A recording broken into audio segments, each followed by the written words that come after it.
You wanna know just where I'm at? Well, let me tell you about it. I put my city on the map. Alright guys, what is up? I'm here with a quick money making guide for No Man's Sky today. As you can see from on screen, it's going to be everyone's favourite at the moment. It's the sack venoms. Now you find these generally, I have found, I mean obviously it's different for every player, or so they say, but I found it's better to look for these on moons and places that are sort of desolate, like there's no life in terms of animals or anything like that. It's just all dead. But as you can see, if I do a scan, they're all over the place. So I find it best to let me just turn the volume of the game down here a second. Turn that down.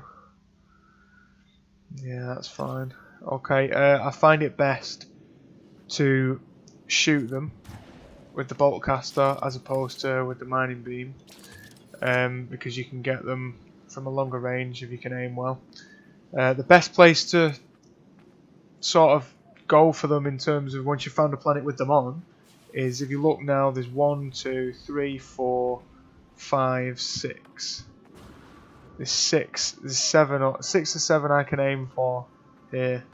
Then, because obviously you've got to make a quick escape when you get these, because the sentinels come after you straight away. So I normally get 3 or 4 and then get in my ship. All you do is fly a bit faster for a few seconds. They go away, land somewhere else, and it's just a case of rinse and repeat. But I've only got enough room in my inventory for 1 more, no, 2 more. So we'll get 2 now. We'll get this one here. And we'll get that one there. I'm a really bad aim with this, guys. Sorry. Okay, so the Sentinel Force has come on. We dive in the ship. And off we pop. Make sure you've got enough fuel. That's something I've done in the past and ended up dying. Or sat in my ship like a lemon waiting for them to leave.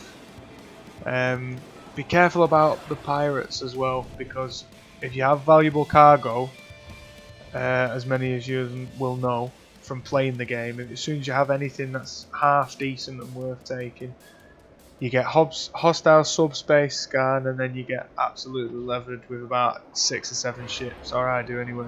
Maybe I'm just unlucky. So you want to go straight to the space station from where you've been with the sack venoms. As you can see, I'll be there pretty much now. Also, another resource to look out for, which is a really good money maker actually, it's as good as these, is albumin pearls, they're called. You find them in, they look similar to sack venoms, but you go up to them, open them up, and then take the pearl inside. They kind of look like the Gravitino balls do on this. They're mainly in caves. When I've found them, they've been in caves, and you find 6, 7, 8 at a time, the same as the sack venoms. They're worth, I think, the same as the sack venoms, or very similar. So yeah, that's my 2 tips. I couldn't give you a tip to sort of where to find the albumin pearls, because I think I've not really noticed a pattern with them, to be honest. The pattern, obviously, as I said, with the sack venoms is desolate and moons mainly. But there's another method that I won't be showing you on the video, but it's piracy, doing what the good old people do to us. It's when you see the big cargo ships with the big round drums on the side and everything like that, they look like they've just walked into your galaxy.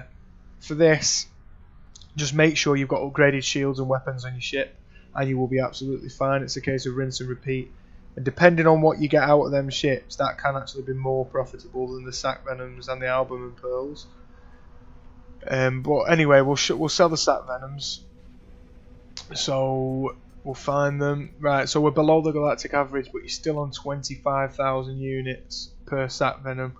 And you think you can just nip back and forward from the planet. That's 250,000 credits there. And then we'll go to the Starship inventory, and that's another 200,000 units. So rinse and repeat. That takes, I mean, to fill up your Starship inventory and your exosuit inventory, because everyone's is different sizes and things, I can't really give you a time in terms of that. But looking at mine's, if I've got a few slots sort of filled up like I have in that, and the same with the starship. It probably takes me to fill up an inventory probably about 10 minutes, if that, really. So think as well, if you got rid of some of the extra stuff like the titanium, the iron that I've got there, and the platinum and stuff, and you genuinely did go with an empty inventory, then you could make even more money. You could make probably about 300, I'd probably say about 300,000, maybe 320,000 units every 8 or 10 minutes. So you're going to get that ship that you've always wanted, that big bugger that always parks at the back. There it is. That you just look at and think, God, I wish that was my ship. Well, you don't have to worry anymore because you can get that. So yeah, that's my money making guide. Obviously you can, I don't have to tell you what to do with the units once you've got them, guys, because that's just down to you. You can buy ships, you can leave it just to look at and smile and know you're rich. Or you can buy supplies or whatever else to go and get even more resources to sell. So thank you very much, guys. That's me finished. Let me know if you liked it by commenting, like, subscribe, all that good stuff, and I'll see you in the next video. Thanks, guys, and peace.